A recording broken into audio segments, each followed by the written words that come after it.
Hey, yeah, we gon' big, gon' big. We gon' big, gon' big. We gon' big, gon' big.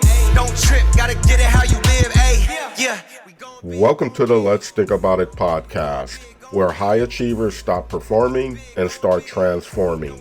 I'm Coach Mo, certified core energy leadership coach, founder of the Inner Arena and creator of the S.W.A.G framework. Self-awareness, why power, aligned action, and grit.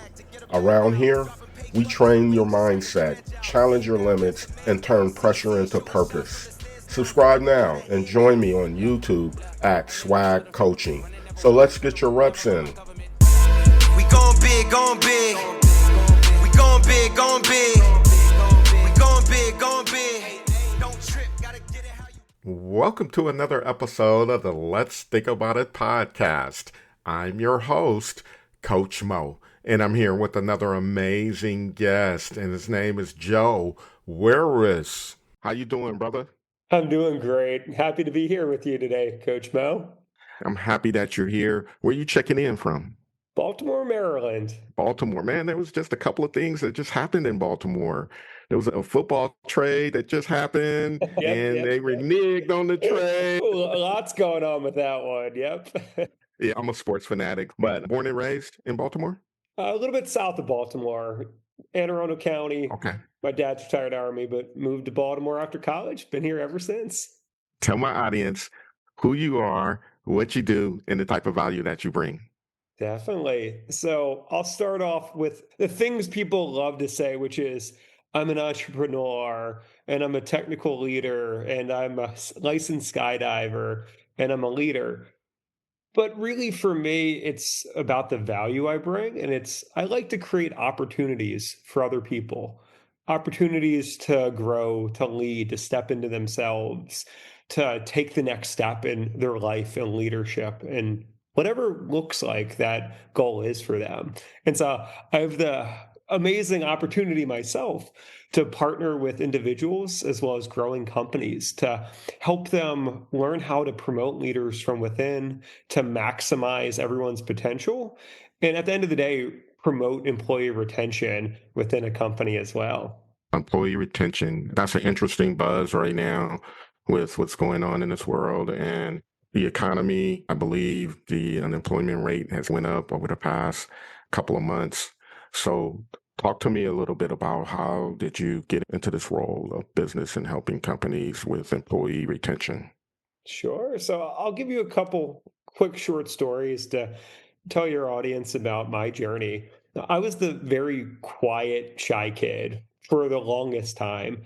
And I had a couple opportunities in high school and in college to, one, first be part of a leadership development program, to have that opportunity to see myself as something more than just that quiet kid that was smart and wanted to get stuff done.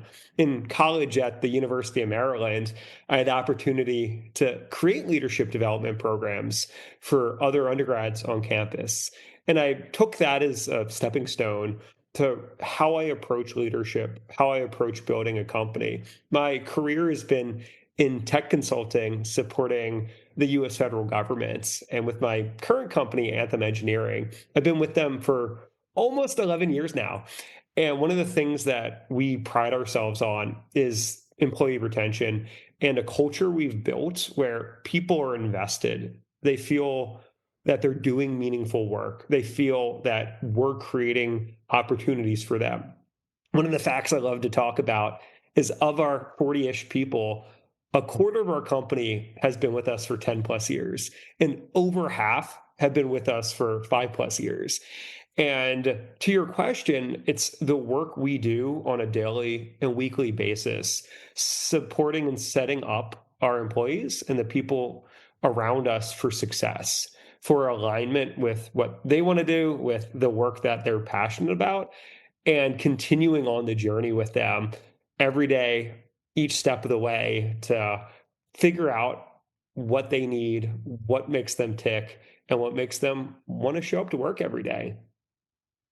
I like to take a deeper dive into this because when you talk about employee retention, people are leaving for certain reasons, right?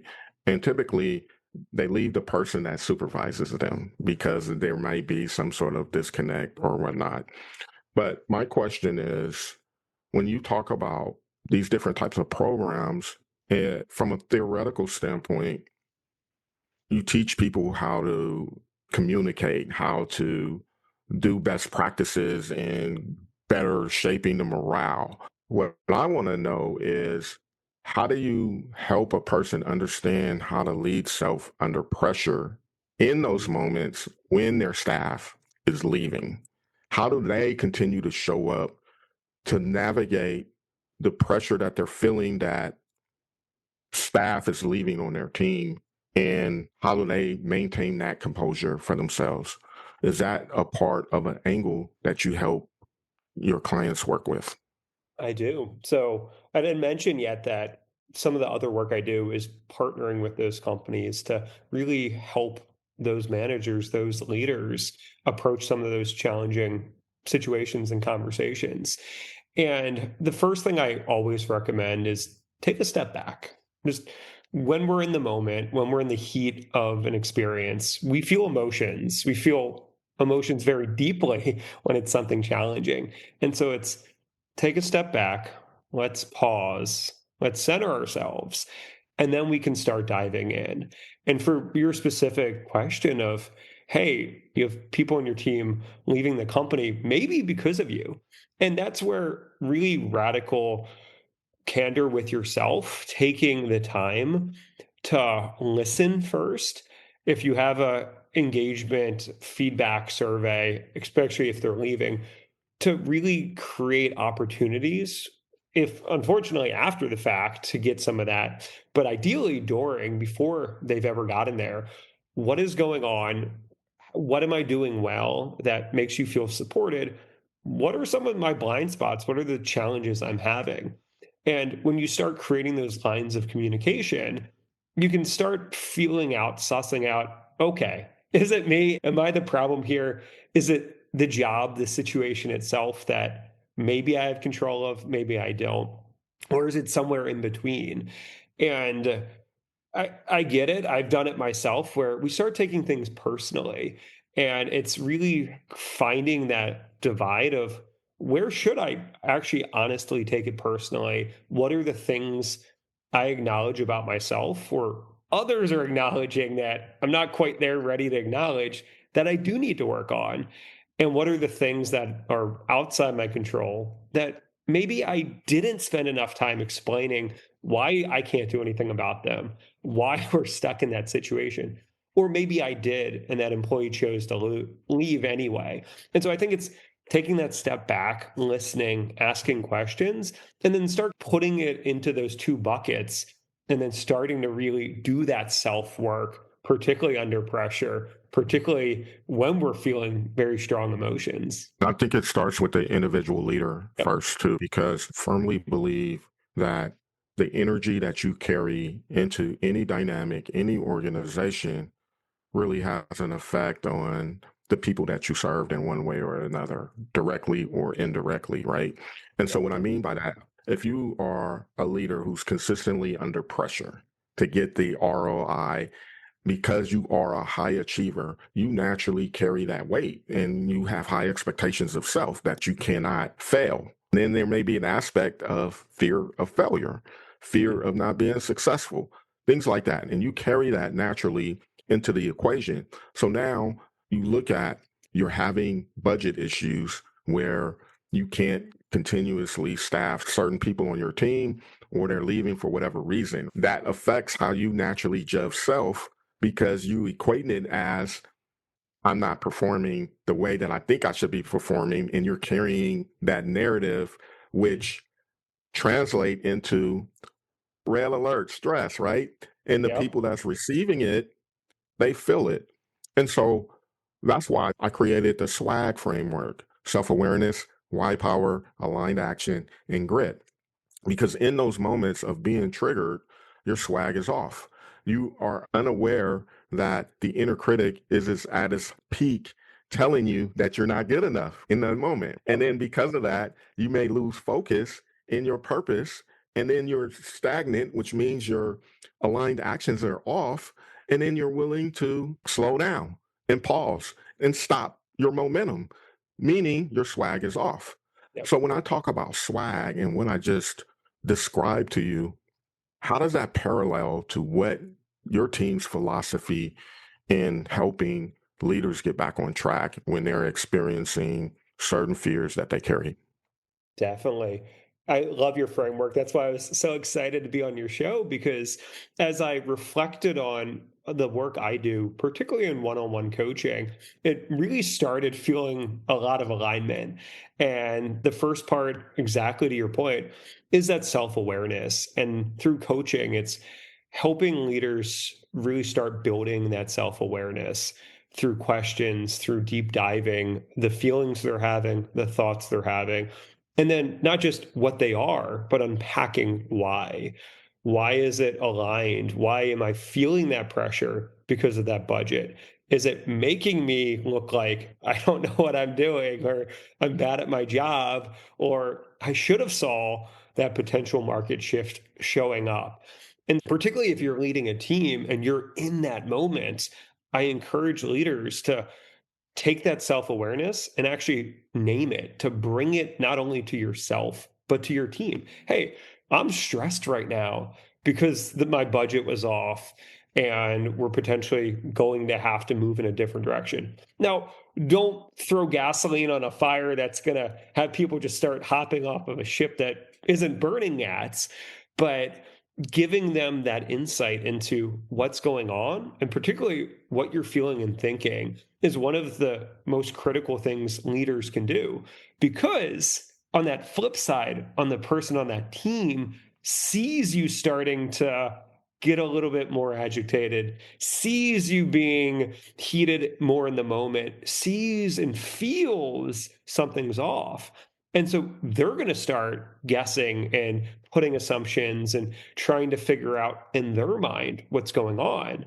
And those assumptions then start causing people to get on the edge of the ship, ready to jump off, where maybe it wasn't actually on fire at all. We just were so worried about our own perception of maybe an actual failure or not.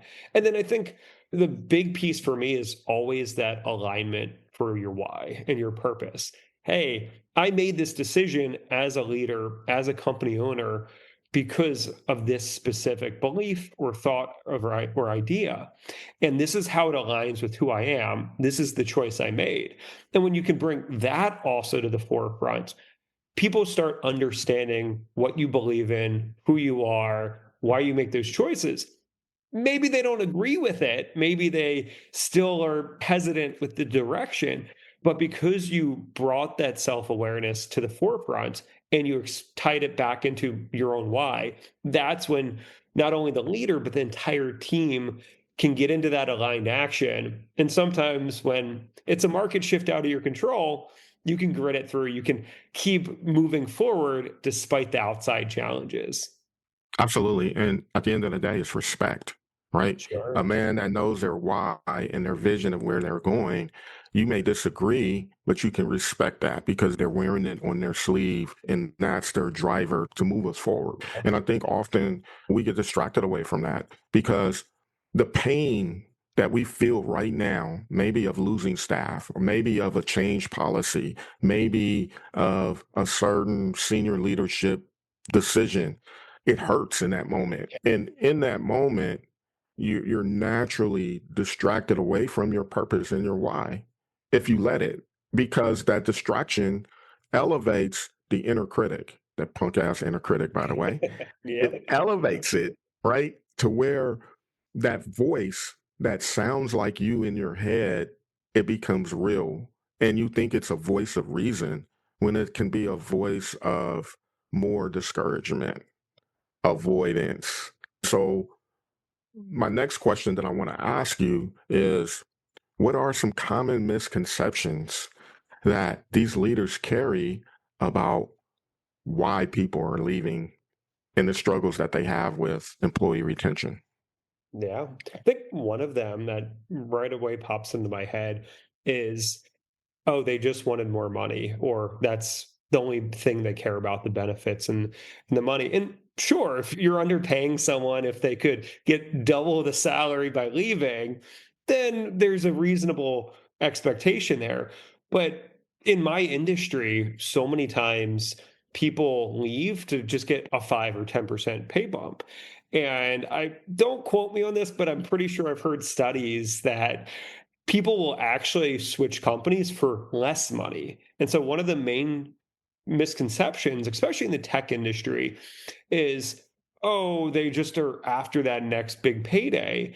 And again, some people are, but I think a lot of times it's a misalignment of the opportunities we're providing them, the growth they're looking for, the ownership and the fun and the joy of their work.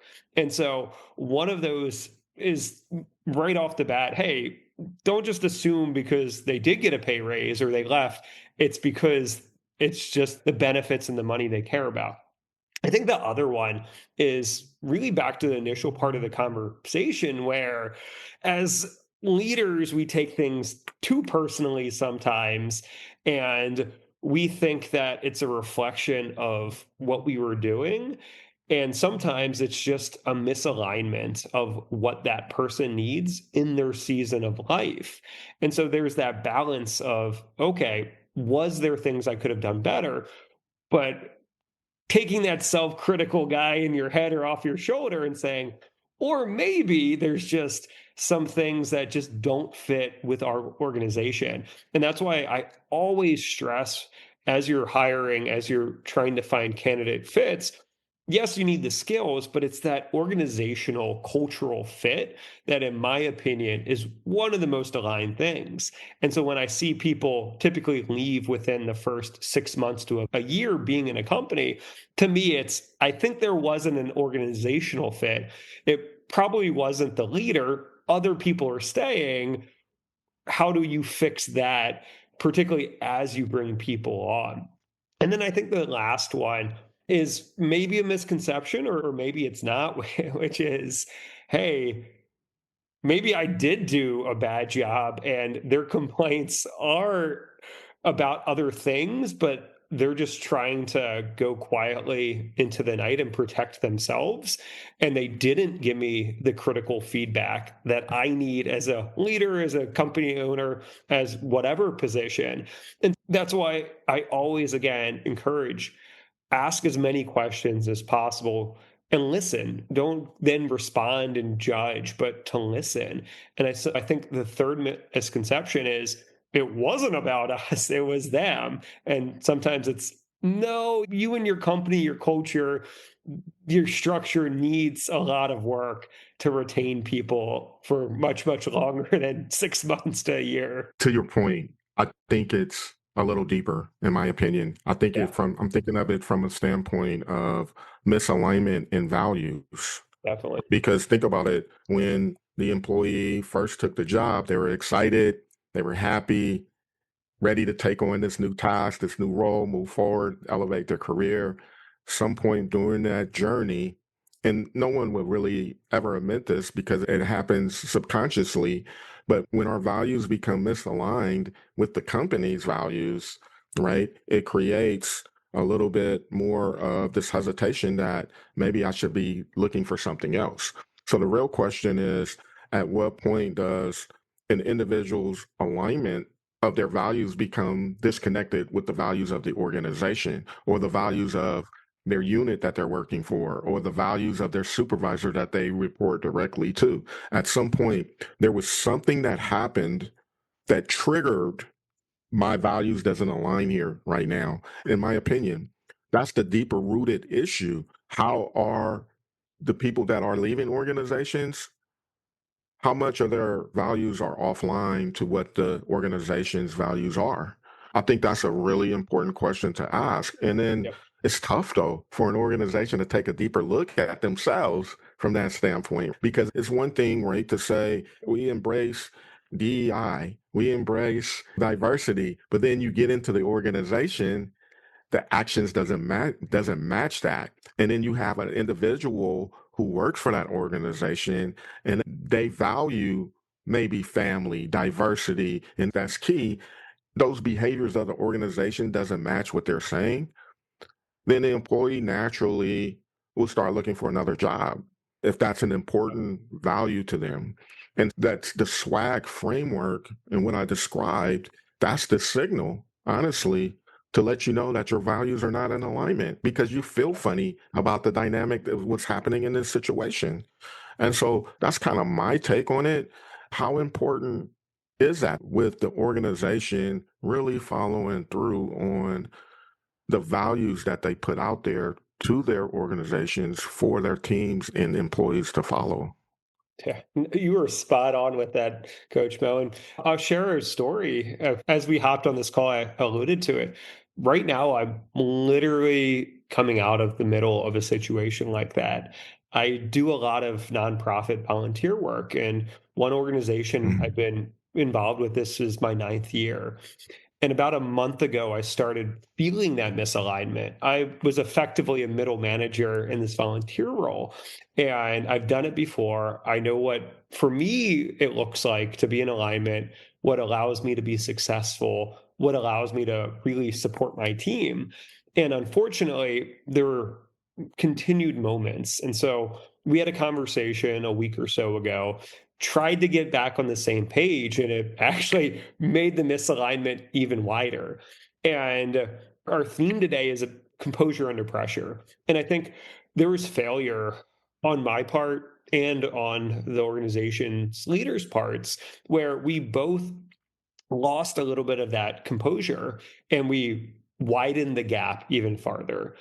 And fortunately, I think we all recognize that the value of the work we're doing, the value of each other. And so we were able to come together again this week and have a really productive conversation around our why, around our values, around what it looks like showing up productively in each other's leadership hierarchy and what we need to be successful. And in past years, there's been challenges like anything.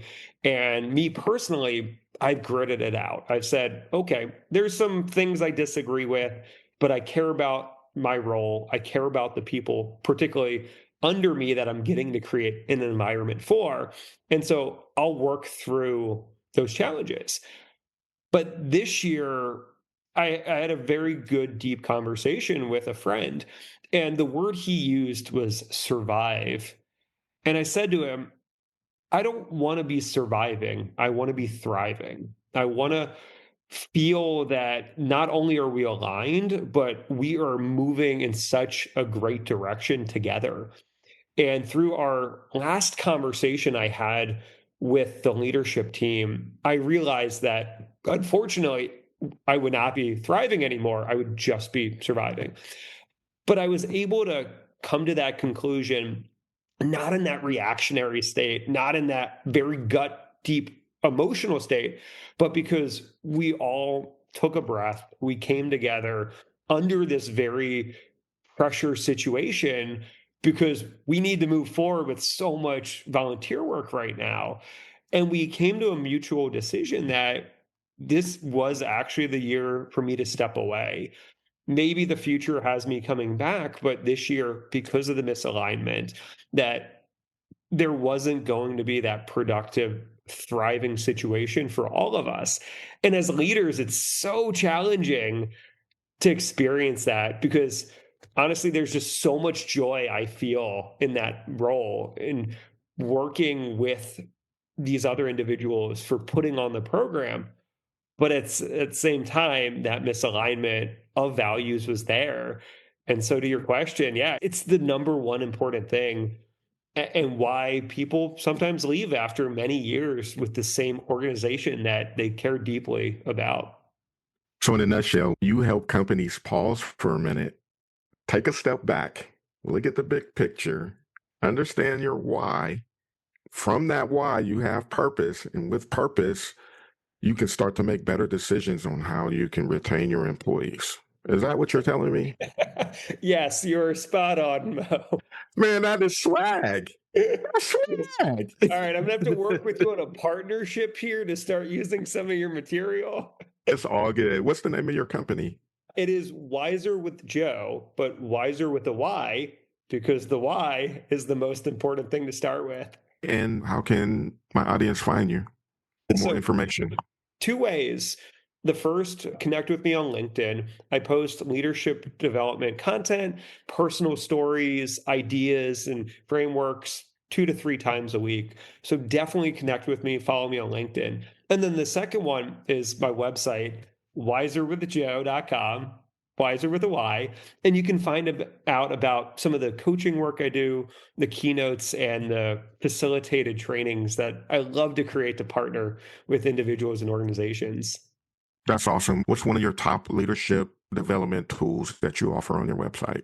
Ooh. So the thing I love is all about personalities. We see it way too much, unfortunately, with BuzzFeed quizzes and Harry Potter houses and stuff like that. But truthfully, at the end of the day, a simple personality framework gives you the common language to understand how you approach situations, how you think about situations, and how other people approach and think about it. And so that's one of my favorite workshops, one of the favorite things I love to do with people, because when we have that common ground, it makes it so much easier to understand how we can work together. And when that conflict happens, how we can take that step back and understand where we're coming from.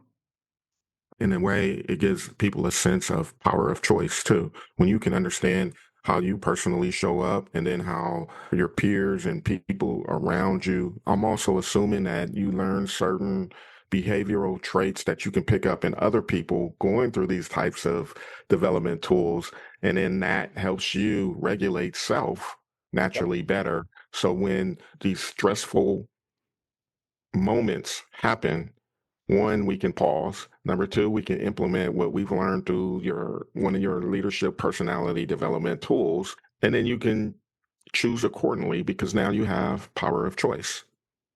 Boom. There it Boom. is. Any final thoughts before we jump off? Once again, Mo, great talking with you. I love your SWAG framework. And as we both said, really start with that why. It's so important when we understand our purpose and we have that alignment. And so just so enjoyable to talk about that with you today. I love it because with the SWAG framework, you don't have to come in through the self-awareness piece first. You can come in with why, your purpose, your values. And if you start by taking a couple steps back, understanding what your purpose is, not even your purpose, your values, and why are your values misaligned, you can start to do wonders for yourself. You really can in self-regulating. I appreciate you, Joe. Thank you so much. That's another rep in the inner arena. You didn't just listen, you leveled up your swag, self-awareness, why power, aligned action, and grit. If this hit home, share it. Subscribe to the Let's Think About It podcast and lock in with me on YouTube at S.W.A.G Coaching. Until next time, stay aware, lead with your why, act in alignment, and keep your grit strong. Going big, going big. We going big, going big.